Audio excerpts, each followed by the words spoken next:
Good morning, it's 6 a.m. in the morning. Hi Siron, welcome to my channel and giving you updates here in Manila Bay.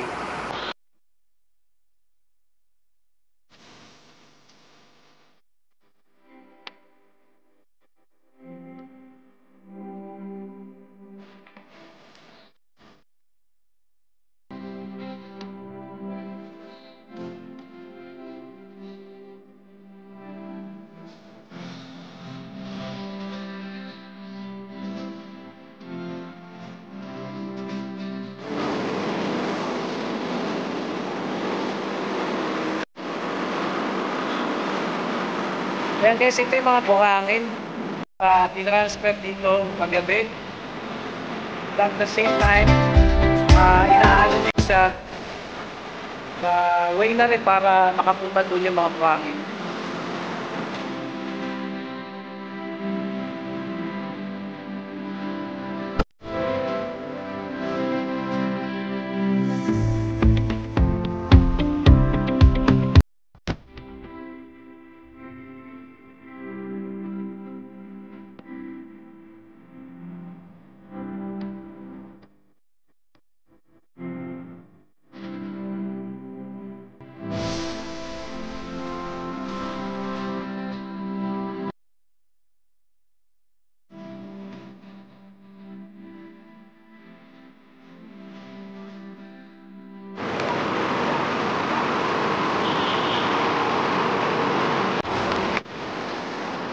Ayan po, ganyan na po kadaming nahukay sa party dito.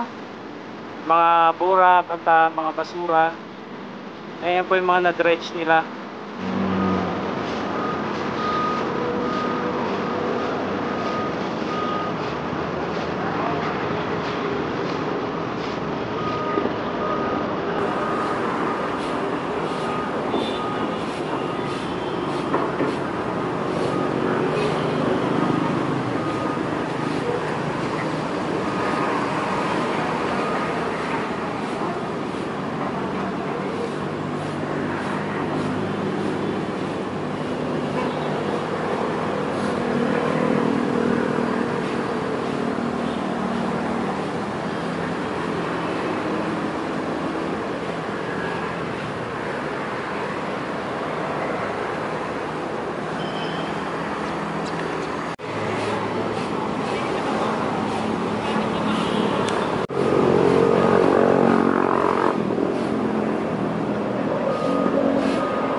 Hey, morning!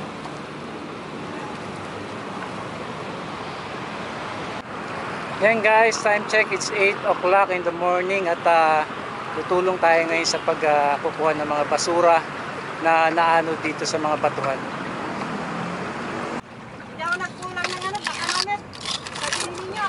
Kaya kayong mga damuho kayo may kalat ng kalat dito.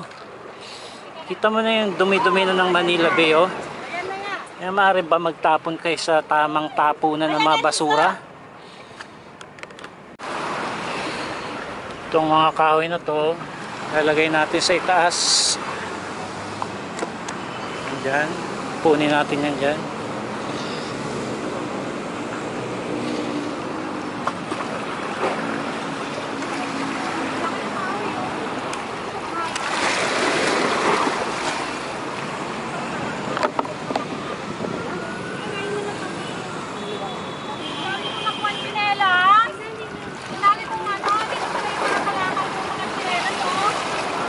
Yung ating magigiting na Manila Bay Warriors. Yan, naglilinis po sila ngayon.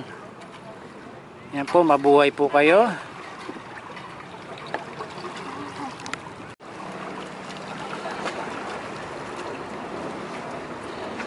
Nakaiga na si ate.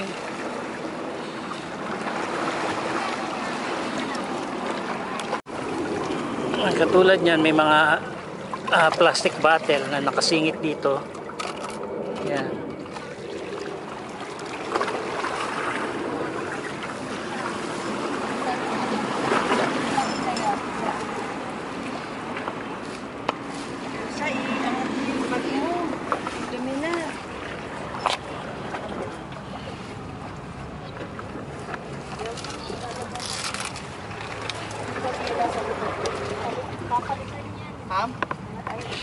Ayan guys, so yung mga basura sumingit na dun sa mga bato. Ayan, katulad niyan. Yung mga plastic bottle na yan.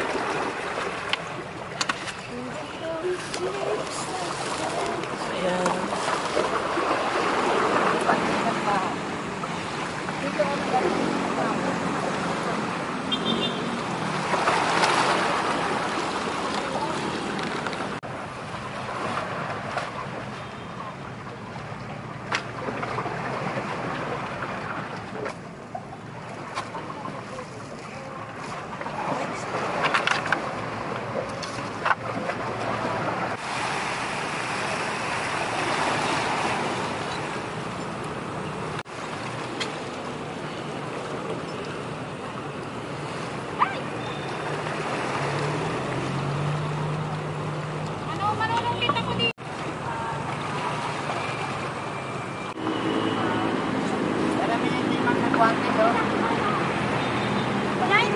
Ayan guys, ang lakas sa alon.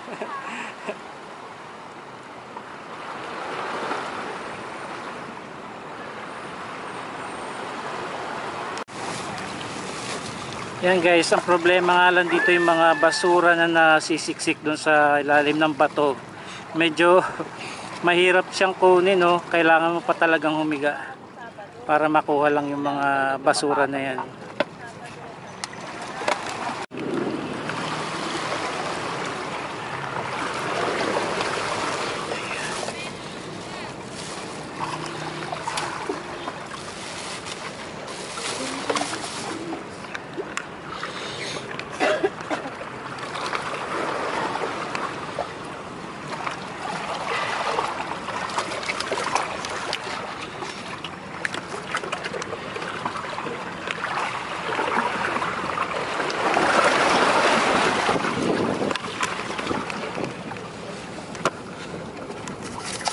Ayun. Talaga makasiksik siya sa bato, no?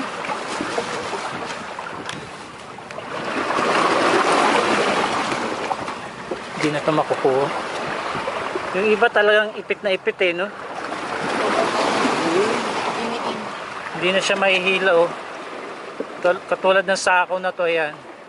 Hindi na siya mahihila unless na lang na kunin ito. Saka mo pala makukuha.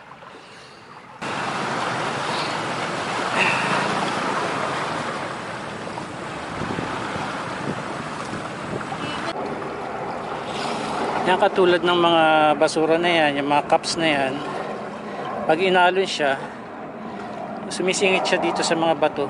At yun ang mga kinukuha namin doon. Medyo malalalim yung bato, kailangan pang humiga, makuha lang yung mga basura.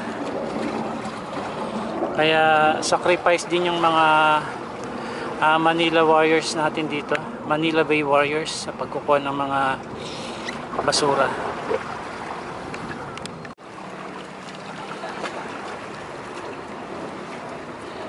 Nakaiga na si ate.